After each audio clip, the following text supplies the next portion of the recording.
Hey, so Eric, what were you doing Saturday night? Saturday night, I was basking. Basking? What was it? Sunny? What are you doing? Basking? What's going on, No, man? I was basking in a victory, A null victory, a right? no victory. Wow, what? Football's back at the Doak, Back at the Doak. back with a vengeance. Yes. Yeah, yeah. Hey, and so is Tally Benchwarmers. We are back with a vengeance, man. Yes, indeed. Yeah. How did you like this music? We haven't heard it in a while. It's nostalgic.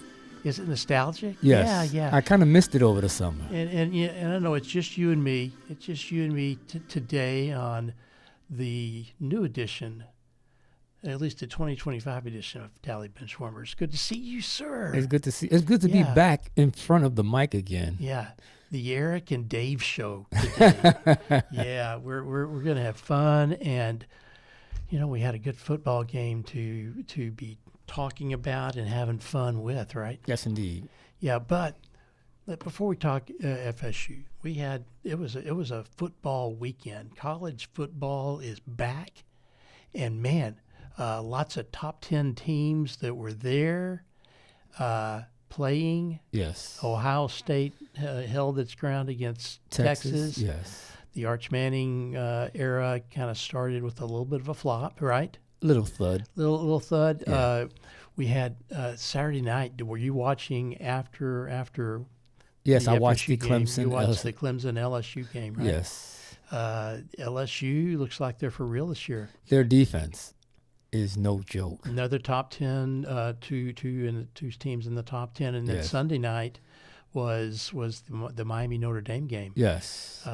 Which man, it looked full. The Hard Rock Stadium You looked mean pretty. Doak South? Doak South was pretty full, but Yes. you had probably almost as many Notre Dame fans there Yeah. as you did. Notre Dame travels well. Yeah, they travel well, and kind of came down to the end of the game. Yes. It was Notre Dame obviously was ranked a little higher than Miami. Miami held home field, and but good for them. Good for them. If you noticed, there was a trend this weekend. yeah. The lower seed team They won. won. Yeah, exactly. Yeah. And it was home field for Ohio State, lower seeded. Yeah. Home field for Miami, lower seeded, and then home Clemson home field for Florida State. and home field for Florida State, Unseeded. unseeded. Yes. But and then Clemson playing at home and got spanked by LSU. But it is time because I got to listen to this. Yes. Heard this a lot on Saturday afternoon, Saturday night, man. When you hear that sound, Yeah. you know we did something good. Yeah, and we did something really good on Shocked Saturday. the world. We shocked the college football world, except for Lee Corso, right? Well, Yeah. Lee was ready. Lee was ready. He was perfect, 6-0 for the weekend. What a great way for him to go out. Yes. So the Noles came out first drive against Alabama. Folks, we are obviously talking about FSU, Alabama, Absolutely. Saturday. The epicenter Saturday, of the August college the world. 30th. The Knowles gave me a great birthday present. My birthday was the day before. I'm not going to tell you how old I was, but I'm He's 15. I act like a 15-year-old, but yeah, I'm an old man. But man, I was on the field taking photos. You got some excellent shots. But what a game! The crowd was electric. It was beyond electric, But when the Tide just drove down the field, almost a 9-minute opening drive. Yes, that was kind of disheartening. They were moving the ball in the air and on the ground, and you and I were texting back and forth saying, Yeah. man, this could be A long day. But then the Knowles' first drive just marched down the field. Yeah. And 7-play drive. Yeah, and scored, and the crowd got back in it, and the crowd was loud all the time. I think that drive was special because that was Tommy's introduction. That was. Yeah, you're right. And he Yeah. ran it in, Mhm. and I was like, "What a way to back up what you talked off season." Yeah, exactly. And after the game, I heard some of the comments from some of the players who said, "Man, we got Tommy's our guy. We got Tommy's back. Yes. Anything he says, Justin Cryer juice said Yes. it said if Tommy says we're going to the moon, I say, where do I strap up? Where do I strap up? So great energy by the team. Yes. But again, the crowd.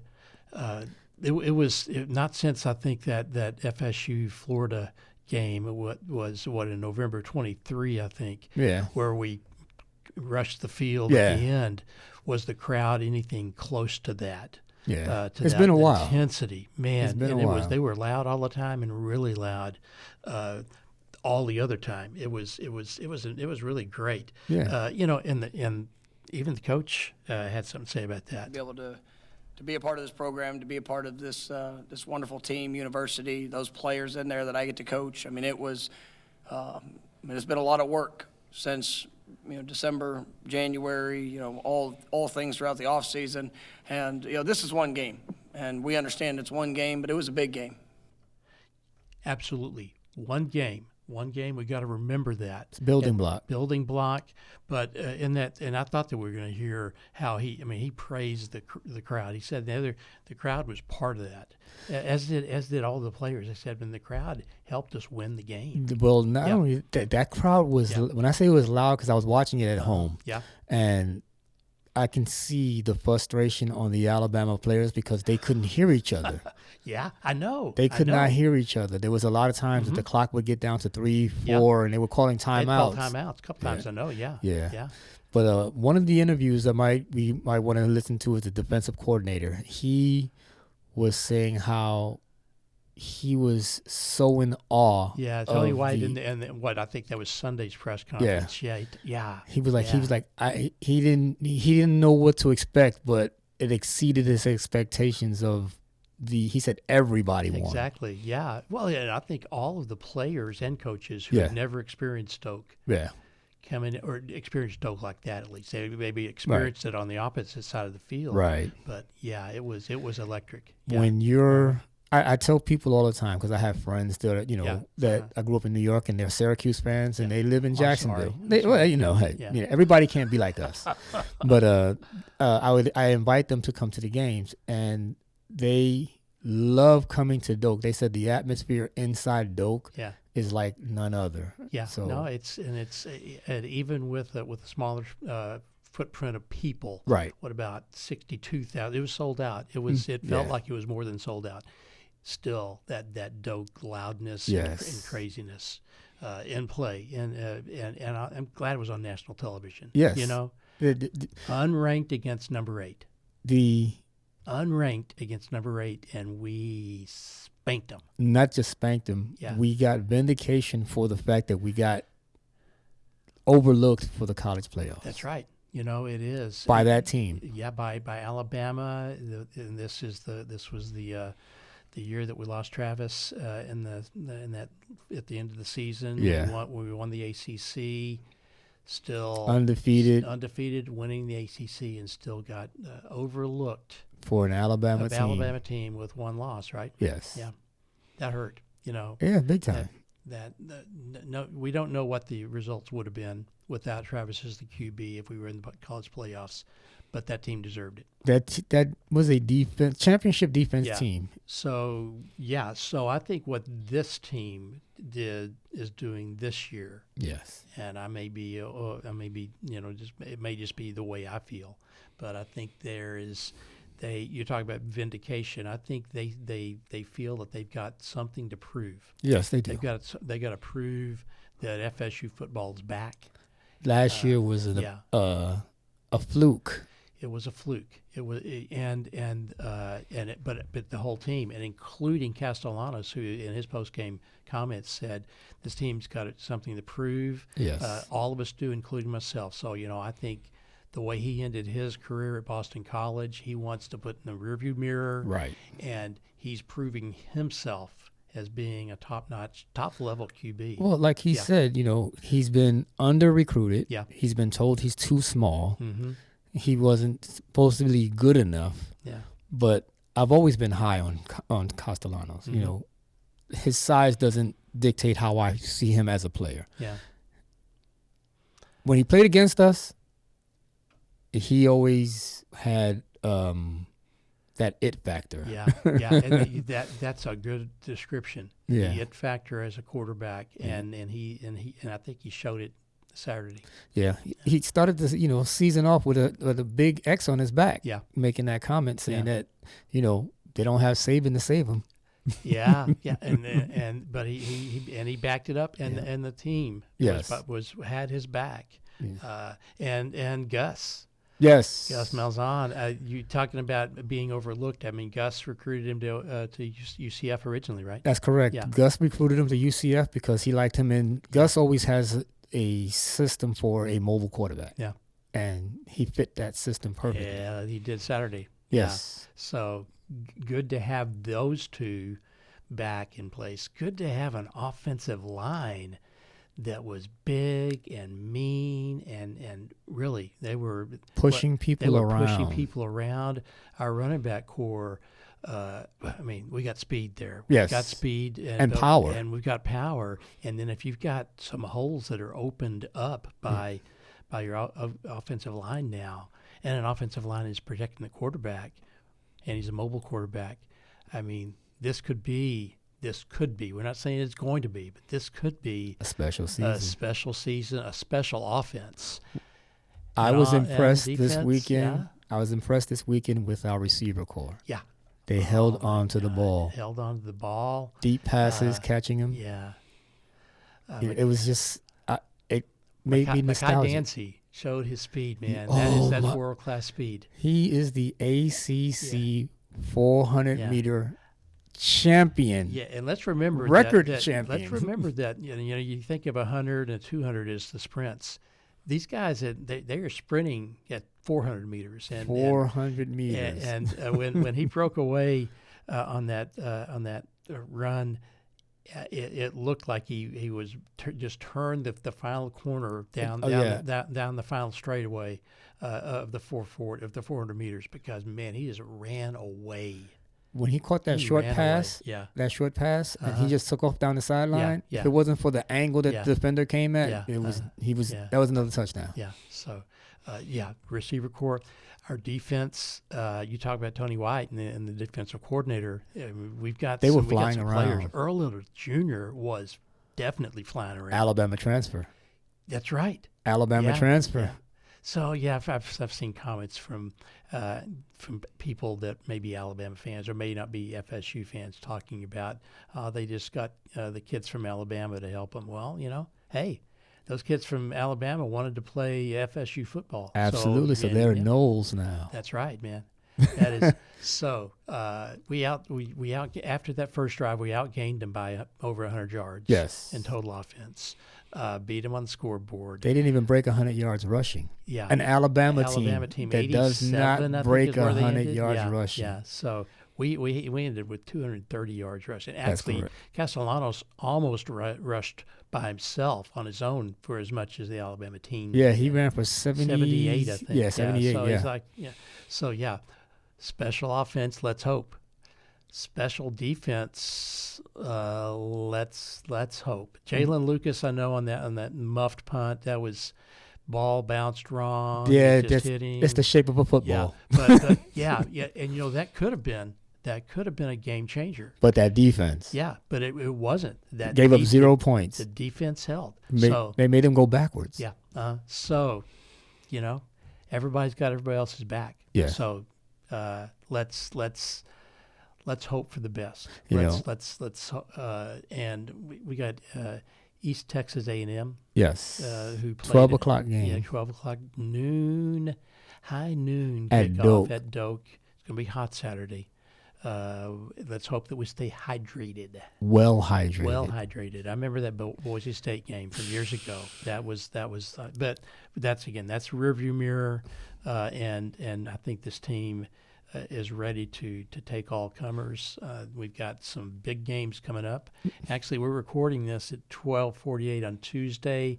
the AP poll for after week 1 has yet to drop. Yeah. Expectations are that Alabama will drop pretty well in the polls. I think they're going to drop like Shedeur did in the draft. Oh my God, no! Hopefully not that bad for Alabama fans. But let's hope that FSU gets recognized for the team they are. Yeah. And not the team that people expected them to be. Right. And ends up, I don't know. I mean, there were a lot of teams in the top 25 that played themselves, and nobody, maybe even including Alabama, is going to drop out of the top 25. But let's hope that we get recognized. I think we definitely maybe 23, 22. So I think I can see 21. 21. Listen, there were some people over the weekend. They were talking about top 10. Yeah, No way that's going to happen after week 1. I'm not saying it's impossible. Yeah, but highly unlikely. Do you have too many? Do you have too many top 10 teams that actually won? Yeah, so. Exactly. And Texas is not going to drop out of the top 10. Clemson's not going to. Well, Clemson could probably drop out of the top 10. Yeah, Clemson could maybe like 12. Yeah, because Clemson was I think was 7 or 8 anyway. So they're probably. But Notre Dame ain't going to drop that far. Probably not. There were 6. They could drop to 10. Yeah. But yeah. So, but there were some lower ranked teams that did lose. I want to talk about Florida football. Yeah, Florida football. You talked about Thursday. What happened Thursday night? Right? Was it a Thursday night game? It was Friday night game. Yes. Yeah. Boise State. Remember Boise 25. State? Boise State. Yeah. Went to South Florida and got embarrassed.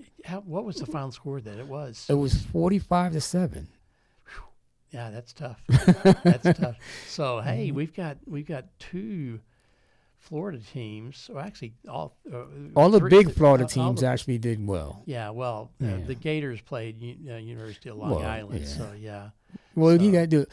Or Long Island University. I think it's Long Island University. It reminds me of the LIU. Long Island T. Right. Yeah. So we played a top 10 team. Yeah. Miami played a top 10 team. Yeah. And the Gators played a FCS team. Yeah, and then South Florida played a top 25 team. So, yes. So the Florida teams that played ranked opponents won. All 3. Yes. So go Florida. Go Florida, and definitely go Noles. Go Noles. Hey, I don't want to take us down a notch on a downer, but let's talk about FAMU.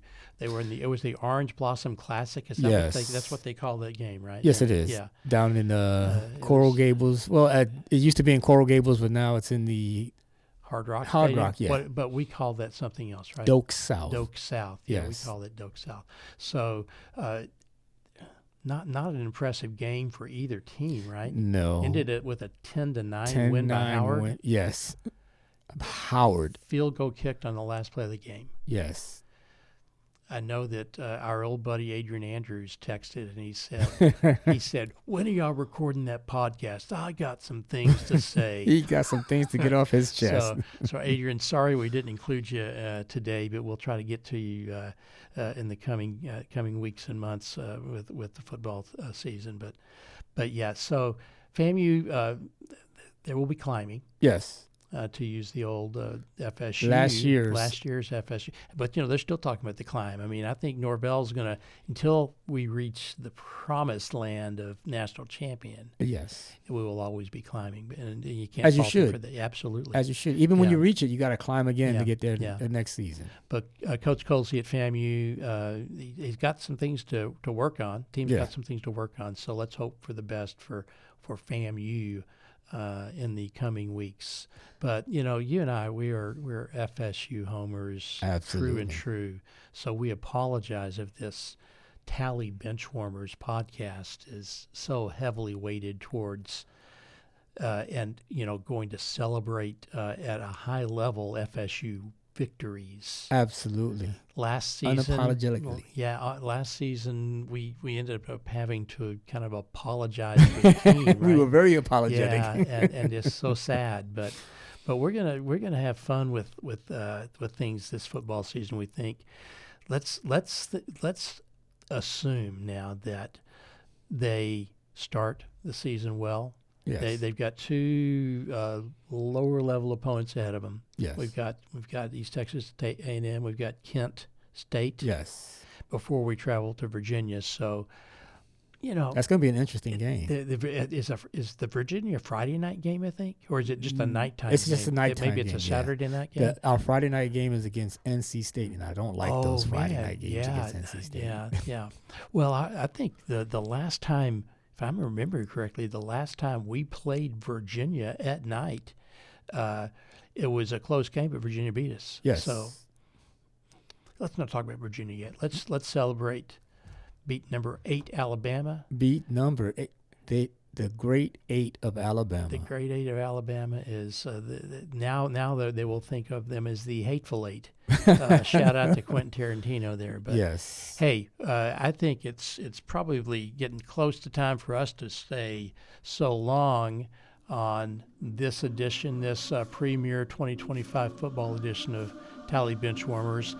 Our partners on the here in the studio, Jennifer Tappan, hopefully will join us in future weeks. Lynn Hatter probably have a few things to say here and there. Yes. If we get to soccer later in the season, Kim Kelling, we know can be there with us. Girls volleyball. We got a lot of sports. Women's soccer. Women's soccer. Women's basketball. Men's basketball. Exactly. New coach on the men's side. So. Let's call it quits for right now for this edition of Tally Benchwarmers. But Eric, good to see you, buddy. Absolutely. We'll see you next week. Bump. Fist bump.